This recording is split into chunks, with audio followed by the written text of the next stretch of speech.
Hello everyone, welcome back to my new vlog. ಎಲ್ಲರೂ ಹೇಗಿದ್ದೀರಾ? I hope ನೀವೆಲ್ಲರೂ ತುಂಬಾ ಚೆನ್ನಾಗಿದ್ದೀರಾ ಅಂತ ಹೇಳಿ ಭಾವಿಸ್ತೀನಿ. ಇದು ಹಬ್ಬ ಆಗಿದ್ದ ನೆಕ್ಸ್ಟ್ ಡೇ ವ್ಲಾಗ್ ಆಗಿರುತ್ತೆ. ರಕ್ಷಾಬಂಧನ ಇತ್ತು ಅವತ್ತು.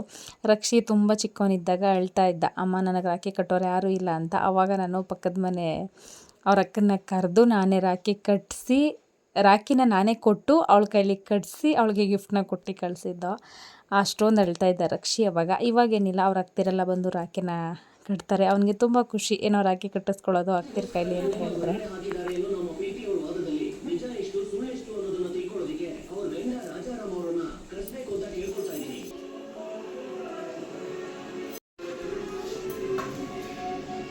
ಬೀಳು ಅಕ್ಕ, ಅಕ್ಕ ಅಲ್ವಾ ಅವಳು, ಬೀಳು. ಕಾಲು ಬೇರೆ ಆಗಲ್ಲ, ಕುಂಟು ಕಾಲಿಗೆ ಬಿದ್ದಾನೆ. ಅವು ಗಿಫ್ಟ್ ರ್ಯಾಪ್ ಮಾಡ್ಸೋಕ್ಕಾಗಲಿಲ್ಲ, ಟೈಮ್ ಆಗ್ಬಿಟ್ಟಿತ್ತು ನಮಗೆ. ಅದು ಏ ಬಂಗಾರಿ, ಅಯ್ಯೋ ನಮ್ಮಪ್ಪ ಅಡುಗೆ ಮಾಡ್ತಾವನು. ಅಯ್ಯೋ ಚಿನ್ನಿ, ಹಾಂ ಸಾರೋದು. ಅಯ್ಯೋ ಸ್ಪೂನ್ ಎತ್ತಿಕ್ಬಿಡು. ಅಪ್ಪು ತಗೋಯ್ತು, ಕಾಕೆ ಎತ್ತಿಕೋ. ಇಲ್ಲಿ ಇದ್ರೊಳಗೆ ಹಾಕಿ ಎತ್ತಿಕ್, ಸ್ಪೂನ್ ಹಾಕು. ಸ್ಪೂನೆಲ್ಲ ಹಾಕಿ ಎತ್ತಿಕೋ ಅದ್ರೊಳಗಡೆಗೆ. ಹಾಕು, ಹಾಕ್ಬಿಡು ಮಗನೇ. ಹಾಂ, ಒರೆಸಿ ಹಾಕಪ್ಪ. Very good very good very good. ಇದು ಹಾಕು. ಹಾಯ್ ಕಳ್ಳ, ಬಂತು ಬಂತು ಬಂತು ಬಂತು ಬಂತು. ಎಲ್ಲ ಪಾರಜ್ಜಿ,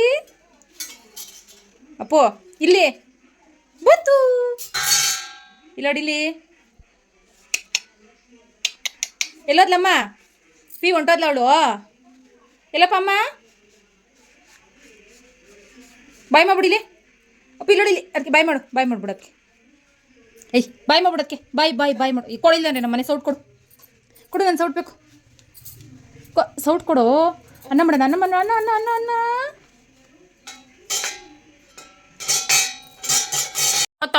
ಗುಮ್ಮ. ಬಂತು.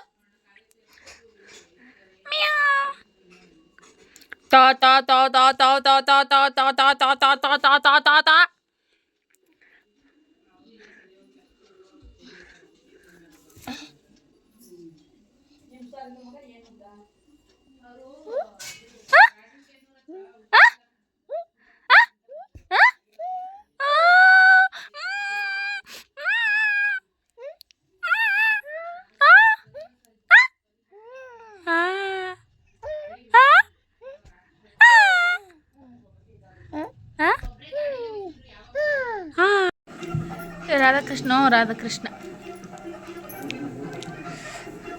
ಆಂಟಿ ರಾಖಿ ಕಟ್ಮೇಲೆ ಕಾಳಗ್ ಬಿದ್ದಿ. ಅಲ್ಲ ಇವರು ಕಣ್ಣಂಟಿ ಕತ್ರಿ ಕೊಡ್ತಾರೆ ಯಾರಾದ್ರು.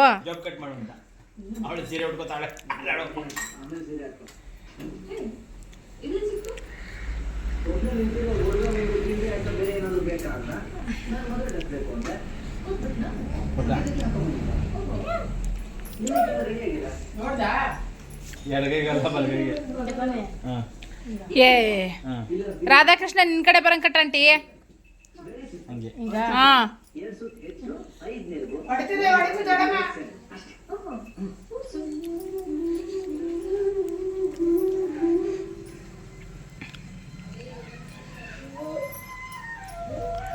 ಅಪ್ಪು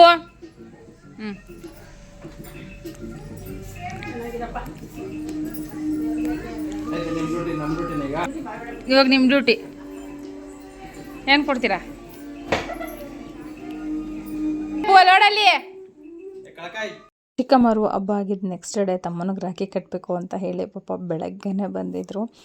ಬೆಳಗ್ಗೆನೇ ರಂಗನಾಥ ಸ್ವಾಮಿಗೆ ಹೋಗಿ ಅಲ್ಲೂ ಪೂಜೆ ಎಲ್ಲ ಮುಗಿಸ್ಕೊಂಡು, ಶನಿವಾರ ಅಲ್ವಾ, ಪೂಜೆ ತುಂಬ ಚೆನ್ನಾಗಿ ಮಾಡ್ತಾರೆ ಅಲ್ಲಿ. ಹಾಗಾಗಿ ಪೂಜೆ ಎಲ್ಲ ಮುಗಿಸ್ಕೊಂಡು ಅಲ್ಲಿಂದ ಮನೆಗೆ ಬಂದು ತಮ್ಮನಿಗೆ ರಾಖಿ ಎಲ್ಲ ಕಟ್ಟಿದ್ರು.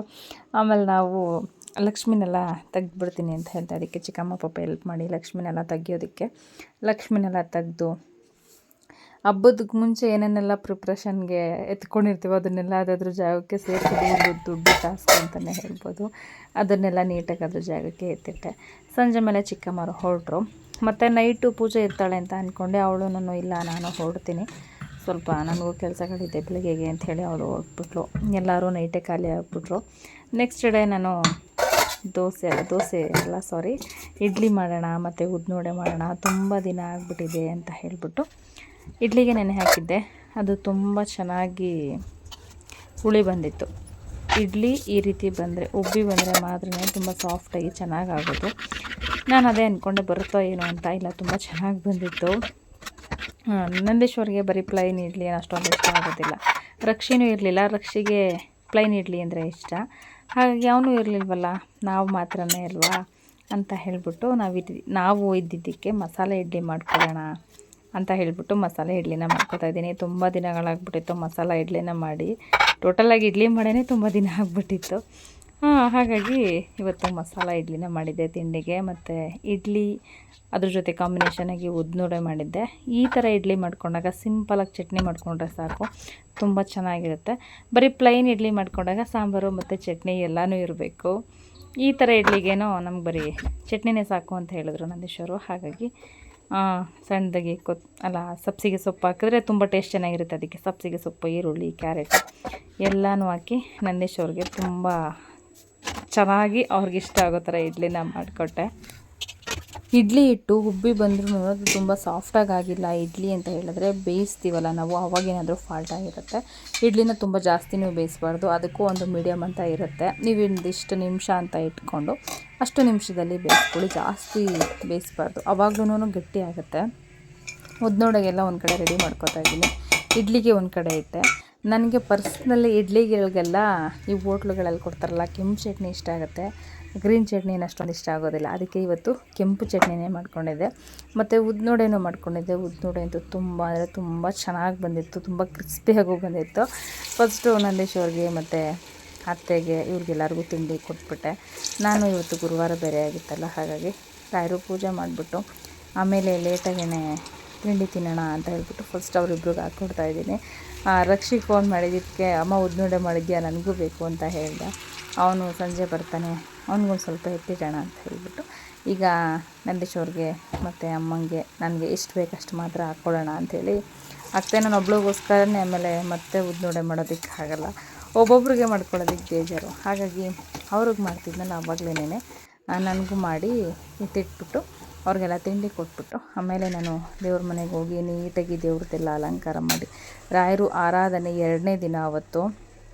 ಹಾಗಾಗಿ ನೀಟಾಗಿ ಸಮಾಧಾನವಾಗಿ ನಂದೀಶ್ವರನು ಮಾರ್ಕೆಟ್ಗೆ ಹೋಗಿದ್ರು, ಹೂವು ಎಲ್ಲ ತಂದುಕೊಟ್ರು. ನಾನು ಹೇಳಿದೆ ಈ ಥರ ಹೂವುಗಳನ್ನೆಲ್ಲ ತೊಗೊಂಬನ್ನಿ ಅಂತ ತಂದುಕೊಟ್ರು. ತುಂಬ ಸಮಾಧಾನವಾಗಿ ಪೂಜೆ ಮಾಡಿದೆ.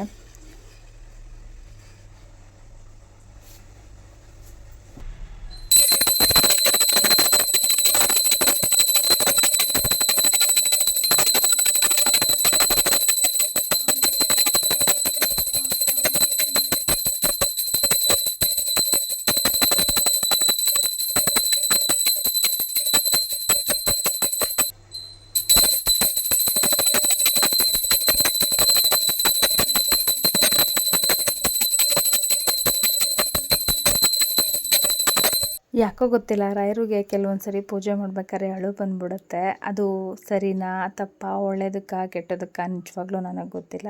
ನಾನು ಎಷ್ಟೋ ಸರಿ ಅಬ್ಸರ್ವ್ ಮಾಡಿದ್ದೀನಿ. ಮೊದಲು ನನಗೇನು ಅಷ್ಟೊಂದು ಫೀಲ್ ಆಗ್ತಾ ಇರಲಿಲ್ಲ, ಆದರೆ ಇವಾಗ ಯಾಕೆ ಅಂತ ಗೊತ್ತಿಲ್ಲ. ಅವ್ರಿಗೆ ಪೂಜೆ ಮಾಡ್ತಾ ಇದ್ದಂಗೆ, ಅದು ಆರತಿ ಮಾಡ್ತಾ ಇರ್ತೀನಲ್ವ, ತುಪ್ಪದ ಆರತಿ ಮಾಡ್ತಾ ಇದ್ದಂಗೆ ಕಣ್ಣಲ್ಲಿ ನೀರು ಬರ್ತಾ ಇರುತ್ತೆ. ಅದೆಂತಕ್ಕೂ ಗೊತ್ತಿಲ್ಲ. ನೋಡೋಣ, ರಾಯರು ಎಲ್ಲರಿಗೂ ಒಳ್ಳೇದನ್ನ ಮಾಡಲಿ. ನಾನು ಪೂಜೆ ಎಲ್ಲ ಮುಗಿಸಿ ಇವಾಗ ಬಿಸಿ ಬಿಸಿ ಇಡ್ಲಿ ಮಾಡಿಕೊಂಡು ತಿಂಡಿ ತಿಂದೆ. ರಾಯರು ಪೂಜೆ ಎಲ್ಲ ಆಯಿತು, ತಿಂಡಿನೂ ತಿಂದಿದ್ದಾಯಿತು. ಸಂಜೆ ಮೇಲೆ ದೇವಸ್ಥಾನಕ್ಕೆ ಹೋಗಬೇಕು ಅಂತ ಅಂದ್ಕೊಂಡಿದ್ದೀವಿ. ನೋಡೋಣ. ರಕ್ಷಿಣಿ ಇವತ್ತು ಅವ್ರ ಅತ್ತೆ ಮನೆಗೆ ಹೋಗಿದ್ದಾನೆ, ರಜಾ. ಅವನು ಸ್ಕೂಲ್ಗೆ ಹೋಗಿಲ್ಲ. ಸಂಜೆ ಅವನು ಬರ್ತಾನೇನೋ, ಬಂದರೆ ಅವನು ಕರ್ಕೊಂಡು ಹೋಗೋಣ ಅಂತ ಹೇಳಿ ದೇವಸ್ಥಾನಕ್ಕೆ ಹೋಗಿಲ್ಲ. ಇಷ್ಟೊತ್ತಲ್ಲಿ ಹೋಗೋದಕ್ಕಾಗೋದಿಲ್ಲ, ಕೆಲಸ ಇರುತ್ತೆ. ಹಾಗಾಗಿ ಸಂಜೆ ಮೇಲೆ ಹೋದರೆ ನಂದೀಶ್ವರನು ಬರ್ತಾರೆ. ಸಂಜೆ ಮೇಲೆ ದೇವಸ್ಥಾನಕ್ಕೆ ಹೋಗಿ ಬರೋಣ ಅಂತ. ನೋಡೋಣ ಸಂಜೆವರೆಗೂ ಹೇಗಿರುತ್ತೆ ಏನೋ ಅಂತ. ಸಂಜೆ ಮೇಲೆ ರಕ್ಷಿನೂ ಬಂದೆ. ಅದಕ್ಕೆ ರಕ್ಷಿನ ನೀನು ಆರತಿ ಮಾಡಪ್ಪ ಅಂಥೇಳಿ ರಕ್ಷಿ ಕೈಲೂ ಆರತಿನ ಮಾಡಿಸ್ತಾ ಇದ್ದೀನಿ. ಮತ್ತು ಇನ್ನೂ ಒಂದು ಏನಂದರು ಅಂದರೆ ನಂದೀಶವರು, ನಾನು ಪೂಜೆ ಎಲ್ಲ ಮುಗಿಸಿ ತಿಂಡಿ ತಿಂದು ಸಂಜೆ ಹೊಲ್ದ ಹತ್ರ ಹೋಗಿ ಬರ್ತಾಯಿದ್ದೆ. ಅವಾಗ ಹೇಳಿದ್ರು, ನಮ್ಮ ಮನೆಗೆ ರಾಯರು ಫೋಟೋ ಬಂದು ನಾನು ಮದುವೆಯಾಗಿ ಬಂದೇ 10 ವರ್ಷ ಆಗಿದೆ, ಅದಕ್ಕೂ ಮುಂಚೆ ತಂದಿರೋದಂತೆ. ಆ ಒಂದು ಫೋಟೋಗೆ ನೀನು ಪೂಜೆ ಮಾಡಿದ್ಯಾ ಅಂತ ಅಂದರೆ ನಿನಗೆ ರಾಯರು ಆ ಭಾಗ್ಯನ ಕೊಟ್ಟಿದ್ದಾರೆ ಅಂತ ಹೇಳಿದ್ರು. ನಿಜ, ಅವರ ಮಾತೇಳಿ ಅದನ್ನು ನೆನೆಸ್ಕೊಂಡ್ರೆ ನನಗೆ ಇವಾಗಲೂ ಅಳು ಬರ್ತಾಯಿದೆ. ಅಂದರೆ ಅಷ್ಟು ಭಾಗ್ಯ ಕೊಟ್ಟಿದ್ದಾರೆ ಅಂದರೆ ಅವ್ರ ಸನ್ನಿಧಿಗೂ ನಿನ್ನನ್ನು ಆದಷ್ಟು ಬೇಗ ಕರ್ಸ್ಕೊತಾರೆ ಅಂತ. ನಾನು ತುಂಬ ಅಂದರೆ ತುಂಬ ಆಸೆ ರಾಯರು ಅಂದರೆ ಮಂತ್ರಾಲಯ ನೋಡಬೇಕು ಅಂತ. ಆದರೆ ಅದು ಇವತ್ತಿಗೂ ಆಗಿಲ್ಲ. ನೋಡೋಣ ಅದು ಯಾವತ್ತಾಗುತ್ತೆ ಅಂತ ಹೇಳಿಬಿಟ್ಟು ಖುಷಿಯಾಯಿತು ನಂದೀಶ್ವರ ಮಾತನ್ನು ಹೇಳಿದ್ದನ್ನು ಕೇಳಿ. ಸಮಾಧಾನವಾಗಿ ನೆಮ್ಮದಿಯಾಗಿ ರಾಯರಿಗೆ ಪೂಜೆನೂ ಮುಗಿಸ್ದೆ. ನಂದೀಶ್ವರಿಗೂ ಖುಷಿಯಾಯಿತು. ತುಂಬ ಚೆನ್ನಾಗಿ ಅಲಂಕಾರ ಮಾಡಿದ್ದೆ. ನಮ್ಮದೊಂದು ಚಿಕ್ಕ ಫೋಟೋ, ಅಷ್ಟು ಫೋಟೋಗೆ ಇಷ್ಟು ಚೆನ್ನಾಗಿ ಅಲಂಕಾರ ಮಾಡಿ ಪೂಜೆ ಮಾಡಿದ್ಯಾ, ರಾಯರು ನಿನಗಿಷ್ಟು ಕೊಟ್ಟಿದ್ದಾರಲ್ಲ, ನೀನಿಷ್ಟು ಮಾಡು, ನನಗೆ ಸೇವೆ ಮಾಡು ಅಂತ ನಿನಗಿಷ್ಟು ಭಾಗ್ಯ ಕೊಟ್ಟಿದ್ದಾರಲ್ಲ, ಸಾಕು ಬಿಡು, ಮುಂದೆ ಒಂದಿನ ಎಲ್ಲ ಒಳ್ಳೆಯದಾಗುತ್ತೆ ಅಂತ ಹೇಳಿದ್ರು. ಎಲ್ಲ ಒಳ್ಳೆಯದಾದರೆ ಅಷ್ಟೇ ಸಾಕು. ಸಂಜೆ ಮೇಲೆ ರಾಯರಿಗೆ ಬಂದ್ವಿ. ತುಂಬ ಚೆನ್ನಾಗಿ ಅಲಂಕಾರ ಮಾಡಿದ್ರು. ತುಂಬ ಖುಷಿಯಾಯಿತು ನೋಡಿ.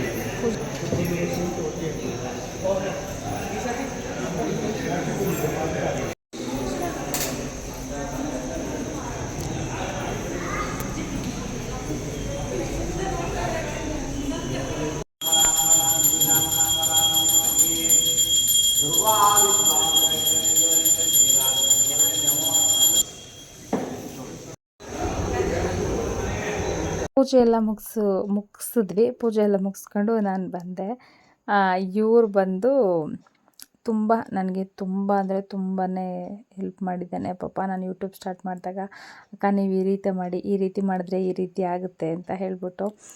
ರಾಖಿ ಕಟ್ಟೋದಕ್ಕೆ ರಕ್ತ ಸಂಬಂಧಿಕರೇ ಆಗಬೇಕು ಅಂತ ಏನಿಲ್ಲ. ನಮಗೆ ಅಣ್ಣ ತಮ್ಮ ಯಾರು ಕೆಲವೊಂದು ಸರಿ ನಮಗೆ ಆ ಸಮಯ ಸಂದರ್ಭ ಬಂದಾಗ ಅವ್ರ ಸ್ಥಾನನ ತುಂಬಿರ್ತಾರೋ ಅದು ಒಂಥರ ಖುಷಿ ವಿಚಾರನೇ ಅಲ್ವಾ. ಅವ್ರಿಗೂ ಆರಾಮ್ಸಾಗಿ ರಾಖಿನ ಕಟ್ಬೋದು. ನನ್ನವ್ರಿಗೆ ರಾಖಿನ ಕಟ್ಟಿದೆ ಪಾಪ. ಅವರ ಧರ್ಮದಲ್ಲಿ ಇದೆಯೋ ಇಲ್ವೋ ನನಗೆ ಗೊತ್ತಿರಲಿಲ್ಲ. ಅವ್ರದ್ದೇ ಬೇರೆ ಧರ್ಮ.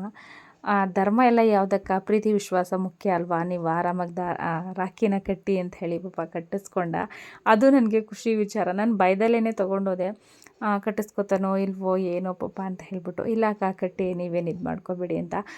ತುಂಬ ಅಂದರೆ ತುಂಬಾ ರೆಸ್ಪೆಕ್ಟ್ ಕೊಡ್ತಾನೆ ಪಾಪ ಹುಡುಗ. ನನಗೆ ತುಂಬ ಖುಷಿಯಾಗುತ್ತೆ. ಅಕ್ಕ ನೀವು ಈ ಥರ ಮಾಡಿ, ಇಲ್ಲಾಂದರೆ ಈ ಥರ ಮಾಡಿ. ನಾನೇನೋ ಒಂದು ಫೋನಲ್ಲಿ ಏನಾದರೂ ಒಂದು ಪ್ರಾಬ್ಲಮ್ ಬಂದರೆ ಅವನು ಯಾವಾಗಲೂ ಹೇಳ್ತಾನೆ, ಅಕ್ಕ ಏನೇ ತೊಂದರೆ ಆದರೂ ತೊಗೊಂಬನ್ನಿ, ನಾನು ಅದನ್ನ ಕ್ಲಿಯರ್ ಮಾಡಿಕೊಡ್ತೀನಿ, ನೀವು ತಲೆ ಕೆಡಿಸ್ಕೊಬೇಡಿ ಅಂತ ಪಾಪ. ತುಂಬ ಅಂದರೆ ತುಂಬಾ ನನಗೆ ಹೆಲ್ಪ್ ಮಾಡಿದ್ದಾನೆ ಪಾಪ ಫೋನ್ ವಿಚಾರದಲ್ಲಿ. ಒಂದು ಸೋಷಿಯಲ್ ಮೀಡ್ಯಾದಲ್ಲಿ ನಾವು ಇರಬೇಕು ಅಂತ ಅಂದಾಗ ಅದು ಯಾವ ರೀತಿ ಇರಬೇಕು, ಏನು ಅಕ್ಕ ಈ ರೀತಿ ಮಾಡಿ ಅಂತ ಪಾಪ ಗೈಡೆನ್ಸ್ ಮಾಡ್ತಾನೆ ನನಗೆ. ಮತ್ತು ಏನೋ ಒಂದು ಪ್ರಾಬ್ಲಮ್ ಆದರೆ ಅದು ಎಷ್ಟೇ ಟೈಮ್ ಆದರೂ ಪರವಾಗಿಲ್ಲ, ಆ ಪ್ರಾಬ್ಲಮ್ನ ನನಗೆ ಸಾಲ್ವ್ ಮಾಡಿಕೊಡ್ತಾನೆ. ಅದೊಂದು ಪಾಪ ಖುಷಿ ವಿಚಾರ. ಅದಕ್ಕೆ ನಂದೀಶ್ ಅವ್ರು ಕಟ್ಟು ಏನೂ ಆಗಲ್ಲ ಅಂತ ಹೇಳಿದ್ರು. ತುಂಬ ಇವಾಗ ನಮ್ಮ ಜೊತೆಲಿರೋರೇನೆ ಅಯ್ಯೋ ಎಂತಕ್ಕೆ ಅವ್ರಿಗೆಲ್ಲ ತಲೆ ಕೆಡಿಸ್ಕೊಂಡು ಮಾಡಿಕೊಡ್ಬೇಕು ಅಂತ ಅಂತಾರೆ. ಪಾಪ ಅವ್ನು ಆ ಥರ ಏನಾಗಿಲ್ಲ. ನನಗೆ ಎಷ್ಟೋ ಸರಿ ಗಂಟೆಗಟ್ಟಲೆ ಪಾಪ ಪ್ರಾಬ್ಲಮ್ ಆದಾಗಲೂ ಅವನು ಅದನ್ನೆಲ್ಲ ಸಾಲ್ವ್ ಮಾಡಿಕೊಟ್ಟಿದ್ದಾನೆ. ನಾನು ಆ ಒಂದು ಉದ್ದೇಶದಿಂದ ಒಂದು ಅಣ್ಣ ತಮ್ಮ ಅಂತ ಹೇಳಿ ಅವನಿಗೆ ರಾಖಿ ಕಟ್ಟಿದೆ. ಎಲ್ಲರೂ ಆ ಧರ್ಮ ಈ ಧರ್ಮ ಅಂತ ಓಡಾಡ್ತಾರೆ. ಯಾವುದೂ ಇಲ್ಲ. ಇಲ್ಲಿ ಧರ್ಮ ಮುಖ್ಯ ಅಲ್ಲ, ಯಾರಿಗೆ ನಾವು ಯಾವ ರೀತಿ ಗೌರವ ಕೊಡ್ತೀವಿ ಅನ್ನೋದು ಮುಖ್ಯ. ದಯವಿಟ್ಟು ನೀವು ಆ ಧರ್ಮದವರು ಈ ಧರ್ಮದವರು ಅಂತ ಯಾರೂ ಭೇದ ಭಾವ ಮಾಡಬೇಡಿ, ಜಗಳ ಮಾಡಬೇಡಿ. ಎಲ್ಲರೂ ಪ್ರೀತಿ ವಿಶ್ವಾಸದಿಂದ ನೋಡಿ. ಅವರೂ ನಿಮ್ಮ ಜೊತೆ ಪ್ರೀತಿ ವಿಶ್ವಾಸದಿಂದನೇ ಇರ್ತಾರೆ. ನಮ್ಮಲ್ಲೇ ತಪ್ಪಿಟ್ಕೊಂಡು ಎಲ್ಲರಿಗೂ ಬೈಯೋದು ತಪ್ಪು. ಮತ್ತು ಚಿಕ್ಕಮ್ಮರೆಲ್ಲರೂ ತಮ್ಮನಿಗೆ ರಾಖಿ ಕಟ್ಟೋದಕ್ಕೆ ಅಂತ ಹೇಳಿ ಎಲ್ಲರೂ ಬಂದಿದ್ದರು. ನಾನು ಸ್ವಲ್ಪ ಸ್ಲೋ ಮೋಷನ್ಗೆ ಹಾಕ್ಬಿಟ್ಟಿದ್ದೀನಿ. ಅವರು ಎಲ್ಲರೂ ರಾಖಿ ಕಟ್ಬಿಟ್ಟು, ಮತ್ತು ಅತ್ತೆಗೂ ಹುಷಾರಿರಲಿಲ್ಲ ಆ್ಯಕ್ಚುಲಾಗಿ, ಅದಕ್ಕೆ ಅತ್ತೆನೂ ನೋಡಿಕೊಂಡು ಹೋದರು. ಈ ಒಂದು ವ್ಲಾಗ್ ನಿಮಗೆಲ್ಲರಿಗೂ ಹೇಗೆ ಅನ್ನಿಸ್ತು ಏನು ಅಂತ ಹೇಳಿ ನನಗೆ ಕಮೆಂಟ್ ಮಾಡಿ ತಿಳಿಸಿ. ಪ್ಲೀಸ್ ನನ್ನ ಚಾನಲ್ನ ಸಬ್ಸ್ಕ್ರೈಬ್ ಮಾಡ್ಕೊಳ್ಳಿ. ಸಬ್ಸ್ಕ್ರೈಬ್ ಮಾಡ್ಕೊಂಡು ನೋಡ್ತಾ ಇರೋರಿಗೆ ತುಂಬಾ ಧನ್ಯವಾದಗಳು.